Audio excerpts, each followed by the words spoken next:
Hello दोस्तों, welcome to C I T पे आप सभी का स्वागत है। उम्मीद करते हैं अच्छे होंगे आप लोग। शुरू करते हैं आज का सेशन। अभी तक आपसे जो भी काउंसलिंग हुई है उसका रिज़ल्ट कल आया। अब कल रिज़ल्ट आने के बाद आपको फिज़िकल डॉक्यूमेंट वेरिफिकेशन कराना है। कहाँ कराना है मैंने कल ही आपको बता दिया था। ज़रूर उस वीडियो को देखिए और उसके बारे में सोचिएगा और अपने हिसाब से अपनी सुविधा के अनुसार एडमिशन लीजिएगा। अब मैं जो बात करने चल रहा हूँ, जिनको ITOT सुल्तानपुर मिला है और ITOT सुल्तानपुर में एडमिशन लेना है उनके लिए महत्वपूर्ण है, इसको ज़रूर देखिएगा। और जिनको जिनको जैसे भाई ज़रूरी नहीं है कि इसको ITOT सुल्तानपुर जिसको मिल रहा है वही देख रहा हो। जिनको पता है कि हाँ ये मेरे फ्रेंड का ITOT सुल्तानपुर मिला है तो उसको भेज दीजिएगा, इससे सुविधा होगी। और इसी की तरह मैं कानपुर का भी बनाऊँगा, लखनऊ का भी बनाऊँगा, ठीक है। लेकिन पहले ITOT सुल्तानपुर के बारे में जान लीजिए। देखिए शुल्क वितरण में क्या है कि जनरल के लिए क्या शुल्क होगा, OBC के लिए क्या शुल्क होगा, SC ST के लिए क्या शुल्क होगा, ठीक है। क्या महिलाओं को कुछ विशेष सुविधा दी गई है कि नहीं दी गई है, उसके बारे में भी चर्चा करेंगे। कैसा वहाँ ड्रेस है, ठीक है। ड्रेस के लिए भी फ़ीस जमा करना है, वो देखना है। ड्रेस में क्या क्या रहेगा वो देखना है, ठीक है। ये सारी चीज़ें पर चर्चा करेंगे। लेकिन उससे पहले हम चर्चा करेंगे कि आप ITOT सुल्तानपुर पहुँचेंगे कैसे। एडमिशन लेना है तो कैसे पहुँचेंगे। देखिए वहाँ 3 तरह की सुविधाएँ हैं, ठीक है। एक तो आप अगर चाहें तो बस पकड़ कर जा सकते हैं, ठीक है। एक ट्रेन के ज़रिए जा सकते हैं, खुद पर्सनल भी गाड़ी से अपने जा सकते हैं, अपनी बाइक से अपनी कार से जा सकते हैं। जो नज़दीक हैं, दूर के हैं भाई वो ट्रेन से आएँ। ट्रेन की सुविधा सबसे अच्छी है।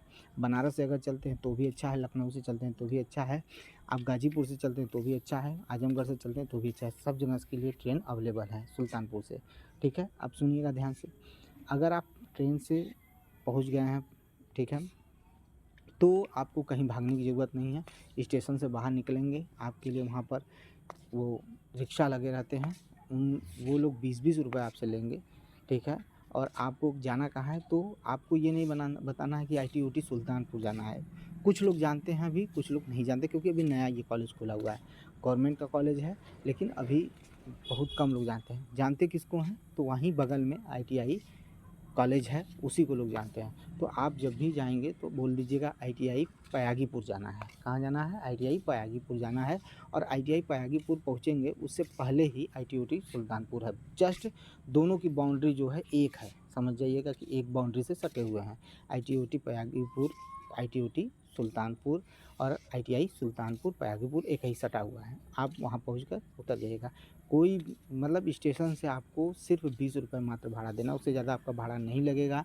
अगर कोई उससे ज़्यादा वसूल रहा है तो समझ लीजिएगा कि वो आपसे ज़बरदस्ती पैसा ले रहा है, तो आपको 20 रुपये में आपको पहुंचा दिया जाएगा, ये ठीक है। दूसरी चीज़, अगर आप बस से आते हैं तो पयागीपुर चौराहा पड़ता है, बस वहीं आकर उतरेगी। आप उतर कर बस से उतर कर ही वहीं बगल में ही पूछ लीजिएगा कि हमको ITOT सुल्तानपुर जाना है, ठीक है। और वो तुरंत आपको बता देंगे। 200 मीटर आप पैदल चलेंगे ITOT सुल्तानपुर पहुँच जाएंगे, ठीक है। ये हो गया। अब ध्यान से सुनिएगा। शुल्क वितरण मैंने कहा कि जनरल के लिए क्या है, तो ध्यान से देखिए। जनरल के लिए प्रवेश शुल्क 2800 रुपये है। पिछड़ा वर्ग यानी OBC के लिए भी क्या है, 2800 रुपये है। जबकि अनुसूचित जनजाति के लिए क्या है, 1300 रुपये है। अगर ड्रेस किट की बात करें तो 1550 रुपये सामान्य वर्ग के लिए और OBC के लिए ही है, और उतना ही अनुसूचित जाति के लिए भी 1550 रुपये है, ठीक है। यानी ड्रेस आपको लेना है। अब ड्रेस किट में क्या क्या होगा, आपका पैंट शर्ट रहेगा बॉयज़ के लिए, गर्ल्स के लिए सलवार सूट रहेगा, ठीक है। और लड़कियां भी पैंट शर्ट पहनती हैं सिलवा कर, वहाँ पर आपको ड्रेस मिल जाएगा। साथ में जेब के पास आपको लोगो मिलेगा ITOT सुल्तानपुर का। साथ में एक आइडेंटिटी कार्ड मिलेगा, ये हो गया। एक बैग भी आपको मिलेगा, याद रखिएगा। ये सारी चीज़ें आपको ले लेनी है वहाँ पर। जैसे मान लीजिए आपने लिया, हो सकता है ड्रेस उस समय ना अवेलेबल हो, बाद में बोले कि आप आइए बाद में दे देंगे, तो बाद में लीजिएगा। तो ये सारी चीज़ें अपना देख लीजिएगा, ये सारी चीज़ें आपको मिलेंगी, ठीक है। ये हो गया। साथ में आपको क्या लेना है। अब महिलाओं के लिए क्या है, महिला परीक्षार्थी हैं। अब देखिए रहने की बात करते हैं कि कहाँ रहेंगे आप। पढ़ना है आपको, 11 मंथ वहाँ रहना है, आपको क्लास करनी है, सारी चीज़ें आपको देखना है। तो कैसे कहाँ रहेंगे वहाँ पर, तो महिलाओं के लिए तो वहाँ हॉस्टल है, छात्रावास है। और उसका अगर आप साल भर का एक रूम का जो हॉस्टल है उसका जो रेंट है वो 2425 रुपये रूम का है, ठीक है, छात्रावास का। साथ में मेस है, मेस में आपको 41,800 रुपये पूरे 11 महीने का भोजन का व्यवस्था आपका हो जाएगा, ठीक है। आप वहाँ पर अपना सोच समझ के, जैसे भी लड़कियाँ हैं या वहाँ लड़कियाँ जो रहती हैं, क्योंकि हम लोग तो बॉयज़ हैं या बॉयज़ वहाँ पर रहते हैं जिनसे हमने जानकारी ली है उनको हॉस्टल के बारे में नहीं पता, क्योंकि वहाँ पर बॉयज़ का हॉस्टल नहीं है, अभी बन रहा है। हो सकता है कि अगले सेशन में चालू हो, इस सेशन में तो कोई उम्मीद ही नहीं है क्योंकि अभी बन रहा है, अगले सेशन में चालू हो तो वहाँ पर जाकर आप हॉस्टल गर्ल्स ले सकते हैं। अब बॉयज़ जिनके पास हॉस्टल नहीं है, जिन पर बॉयज़ का हॉस्टल वहाँ नहीं बना है, तो वो क्या करेंगे, वो रेंट पर रूम ले सकते हैं। लड़कियाँ भी ले सकती हैं, ऐसा कोई दिक्कत नहीं है, वहाँ पर लड़कियाँ भी रेंट पर रूम लेकर रह सकती हैं, कोई दिक्कत नहीं है। वहाँ पर आपको रूम रेंट जो होगा आराम से आपको ये जान लीजिएगा कि 1500 से शुरू होगा और 3000 3500 तक के रूम अच्छे मिल जाएंगे, बहुत आराम से मिल जाएंगे। अब आपका जैसा मतलब रिक्वायरमेंट हो उस हिसाब से आप रूम लेकर रहिए, वहाँ पर कोई दिक्कत नहीं होगी, ठीक है। आप जैसे ही आगे मतलब ITOT सुल्तानपुर से रोड के सामने आएंगे, उसके अगल बगल जितनी कॉलोनियाँ हैं वहाँ पर आपको रूम मिल जाएगा बड़े आराम से, कोई दिक्कत नहीं होगी, अच्छे रूम मिलेंगे, ठीक है। थोड़ा सा मेहनत करेंगे आपको रूम आसानी से मिल जाएगा, ठीक है। ये चीज़ हो गया, ये सारी चीज़ें हो गई। अब वहाँ पर ये चीज़ और याद रखिएगा, ITOT सुल्तानपुर में कुछ हो ना हो, लेकिन वहाँ पर 80% अटेंडेंस मैंडेटरी है। 80% अटेंडेंस आपको देना पड़ेगा, ठीक है, क्योंकि 80% अगर कम हुआ तो आपको अब्सेंट कर दिया जाएगा, आपका एडमिट कार्ड नहीं आएगा, ठीक है। अगर आपका एडमिट कार्ड नहीं आएगा तो आप एग्ज़ाम नहीं दे पाएंगे, याद रखिएगा। 80% अटेंडेंस में अगर मैं बात करूं कि अगर टोटल 150 दिन आना है तो उसमें से 120 दिन अगर क्या है आपका 80% मैंडेटरी है। अगर 120 दिन में अगर 118 हुआ, 117 हुआ, 119 भी हुआ तो भी आपका एडमिट कार्ड जारी नहीं होगा, आप एग्ज़ाम नहीं दे पाओगे। तो आपको 80% अटेंडेंस बना के चलना है, ये अपने ध्यान में रखिएगा। बाकी सारी चीज़ें जो करना आप करिए, लेकिन आपको अटेंडेंस वहाँ बना के चलना है, इस चीज़ को अपने दिमाग में बिठा लीजिएगा। इसके साथ कोई भी कॉम्प्रोमाइज़ मत करिएगा।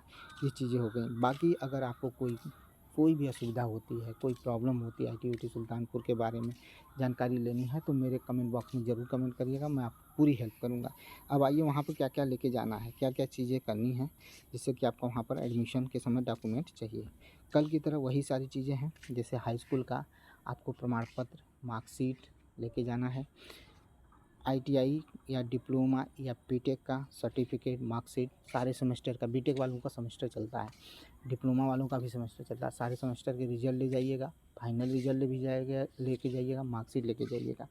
साथ में जो ITI के बच्चे हैं उनको TC दिया जाता है, ठीक है, कॉलेज से TC मिलती है। आप अपने कॉलेज से TC ज़रूर ले लीजिएगा, क्योंकि आपको TC अगर आप नहीं जमा करेंगे तो आपको एडमिशन को वहीं रोक दिया जाएगा, ठीक है, याद रखिएगा। आपको TC जमा करना होगा, ठीक है। अगर मान लीजिए किसी मतलब कोई लोगों को TC नहीं मिला है तो वहाँ पर आपको वो एप्लीकेशन लिखवाएंगे, ठीक है, साइन करवाना पड़ेगा, सारी चीज़ें आपको लेकर देनी पड़ेगी। तो इस सब असुविधाओं से अच्छा है कि आप TC लेके जाइएगा। बाकी जो बच्चे डिप्लोमा वाले, बीटेक वाले, इनको माइग्रेशन देना होगा, तो आप अपना माइग्रेशन ज़रूर बनवा लीजिएगा और लेके जाइएगा।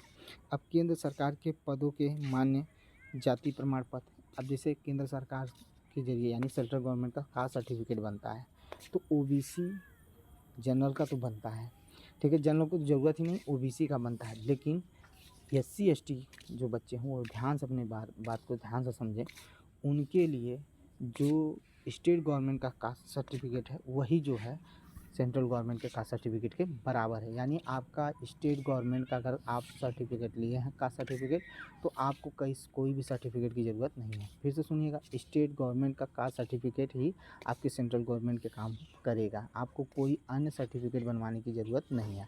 आप अपना स्टेट गवर्नमेंट का कास्ट सर्टिफिकेट लेके जाइएगा, आपका एडमिशन हो जाएगा। अब प्रोविजनल एडमिशन स्लिप, ठीक है, आपको लेके जाना है। CITS काउंसलिंग फ़ीस रिसीव, अभी CITS काउंसलिंग हुई है ना, आपने कॉलेज के लिए फिलअप किया है, कॉलेज अलॉट हुआ है, फिजिकल आपका डॉक्यूमेंट वेरिफिकेशन हुआ है तो स्लिप मिलता है, स्लिप के लेके जाना है। किसी भी सरकारी अस्पताल से बना हुआ आपको फिजिकल मेडिकल बनवा कर लेके जाना है, मेडिकल फिटनेस बनवा के जाना है।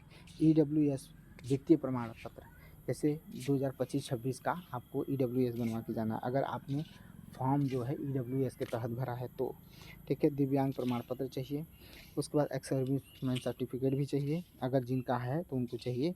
आधार कार्ड चाहिए, प्रवेश हेतु आवश्यक वार्षिक फ़ीस, जो मैंने अभी फ़ीस बताई है कि कितनी कितनी फ़ीस वहाँ कॉलेज की लगती है, ड्रेस का फ़ीस कितना लगता है, सब लेके जाना है।